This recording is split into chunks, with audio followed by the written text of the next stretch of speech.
할렐루야, 새벽기도에 오신 성도님들을 주님의 이름으로 환영하고 축복합니다. 오늘은 예레미야 18장 1절에서 12절의 말씀을 가지고 토기장이의 교훈이라는 제목으로 하나님 말씀을 나누겠습니다.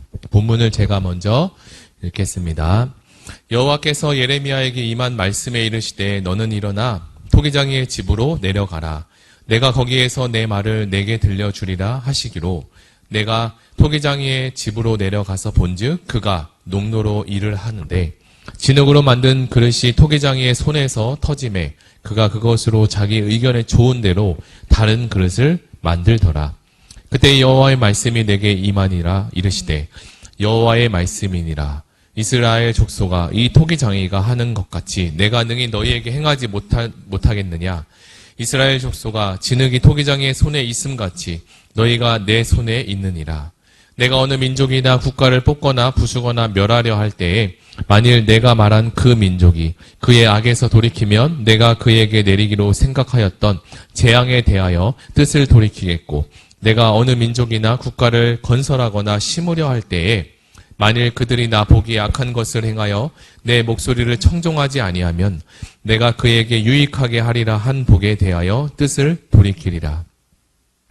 그러므로 이제 너는 유다 사람들과 예루살렘 주민들에게 말하여 이르기를 여호와의 말씀에 보라 내가 너희에게 재앙을 내리며 계책을 세워 너희를 치려하노니 너희는 각기 악한 길에서 돌이키며 너희의 길과 행위를 아름답게 하라 하셨다 하라.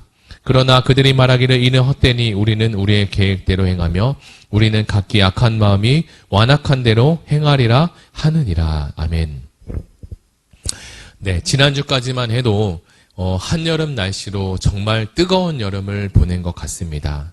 얼마 전 저는 신방을 갔다가 제철소에 철을 녹이는 데 사용되는 용광로의 온도가 무려 1400도가 넘는다는 이야기를 들었습니다.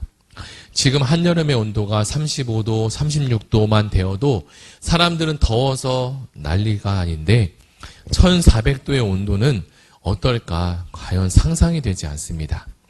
그렇다면 지구 한가운데 4개의 온도를 알아보니까 무려 6600도로 추정한다고 합니다. 이 정도의 높은 온도를 그것도 수십억 년 동안 유지했다는 것은 사람이 할 수 있는 능력으로는 당연히 불가능한 것이고 온 우주 만물의 주인이신 하나님께서 이 지구와 온 우주를 창조하셨다는 것을 이해할 수밖에 없는 것 같습니다. 오늘 본문은 하나님께서 예레미야에게 주어진 토기장이의 교훈의 이야기로 풀어가는데요. 본문은 하나님이 예레미야 선지자를 통해 유다 백성들의 영적인 상태가 어떤 것인지를 잘 드러내주고 있습니다. 첫째로 등장하는 것이 토기장이의 이야기입니다. 토기장이가 진흙덩이를 가지고 자기 마음대로 조종할 수 있다는, 만들 수 있다는 말씀인데요.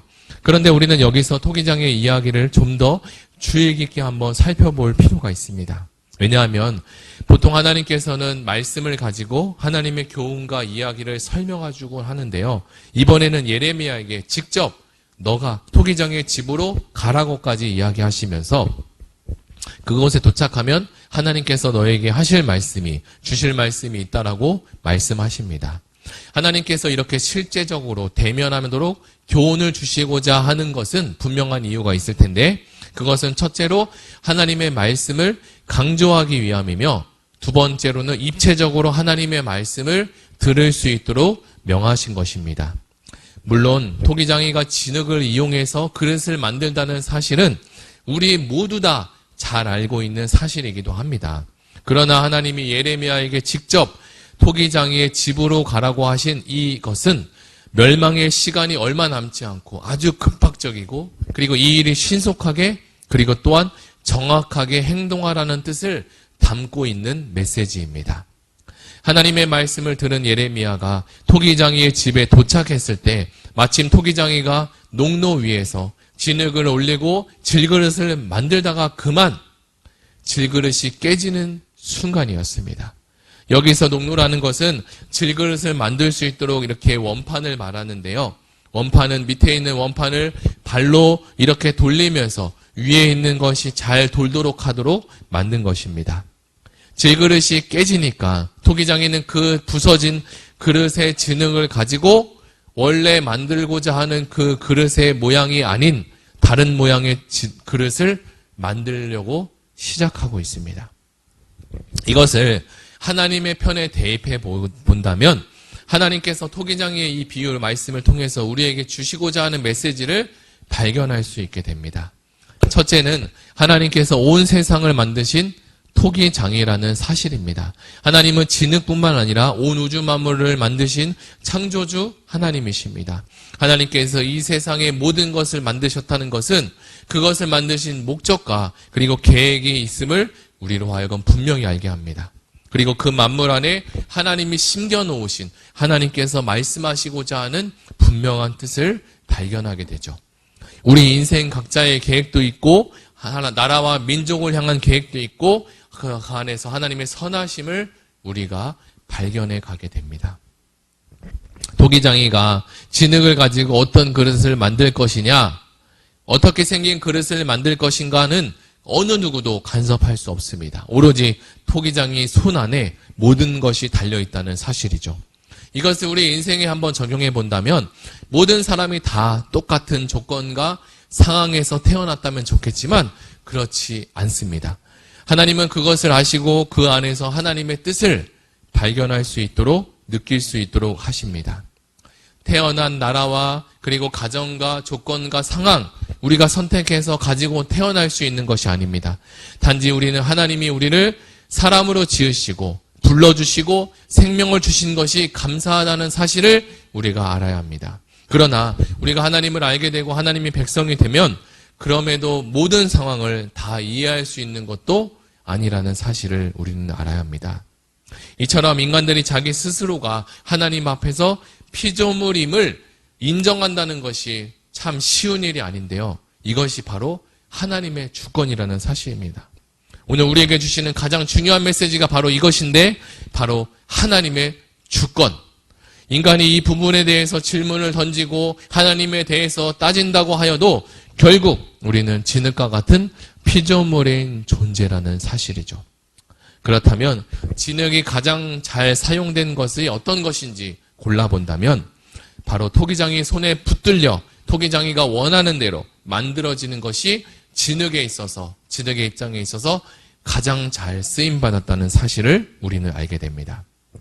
그렇다면 사람들은 진흙은 아무런 의미나 가치가 없다라고 생각할 수 있지만 하나님의 손에 붙들리면 자신의 능력이 다 사라져버리는 것 같고 모든 것을 다 포기해야만 하는 것 같지만 실제로는 그렇지 않습니다. 오히려 그 진흙은 더 빛나고 멋지게 그릇으로 탈바꿈되는 그 순간을 맞이해서 그 그릇이 그릇답게 사용되어질 수 있습니다. 이 사실을 우리가 믿음으로 받아들이고 믿음으로 경험한다면, 믿음의 경험을 가진다면 하나님의 계획과 뜻을 더 명확하게 이해하게 됩니다. 이제 우리가 해야 할 것은 우리의 힘을 뺄 때입니다. 유다 백성들이 자신의 지혜로 자신의 계획과 생각을 가지고 하나님 앞에 당연히 서 있지만 인생의 결론은 멸망과 그리고 어둠뿐이었습니다. 피조물이 창조주의 손에 붙들릴 때 가장 아름다운 모습으로 변화될 수 있다는 사실입니다. 만물의 모든 것은 그냥 지어진 것이 단 하나도 없습니다. 우리가 공장에 가봐도 그냥 만들어진 것이 하나도 없고 아주 작은 나사라고 할지라도 그 나사의 쓰임새와 목적이 분명히 있다는 사실을 우리는 알게 되고 그 나사로서 쓰임받을 때 가장 빛나게 된다는 사실도 알게 됩니다. 사랑하는 성도 여러분, 오늘 예레미야 이 말씀을 가지고 하나님의 긴박한 그리고 주님의 그 심정을 한번 우리가 느껴보면 좋겠습니다. 우리의 인생이 지금 모습으로 끝났다고 단정짓지 마시기 바랍니다. 더 나은 미래와 비전이 바로 우리 앞에 있다는 사실을 우리가 기억해야 할 것입니다. 이전 것은 지나갔으나 보라 새 것이 되었도다라고 하신 하나님의 말씀이 있지 않습니까? 우리의 소망이요 빛이 되신 하나님의 선하신 계획을 믿고 온 우주 만물의 창조주 되신 하나님의 뜻을 찾아가고 알아가는 빛나는 인생들의 주인공이 되시기를 예수님의 이름으로 축복합니다. 우리 다 같이 들은 말씀을 생각하고 말씀을 가지고 함께 기도하면 좋겠는데요. 특별히 청년부 수련회가 이제 시작됩니다. 준비하는 교역자와 섬김이들 가운데 건강의 복을 주시고 큰 은혜를 부어주셔서 은혜로운 수련회가 될 수 있도록 기도해 주시고 가지고 오신 각자 기도 제목을 가지고 우리 함께 기도하시겠습니다. 우리 다 같이 기도하시겠습니다.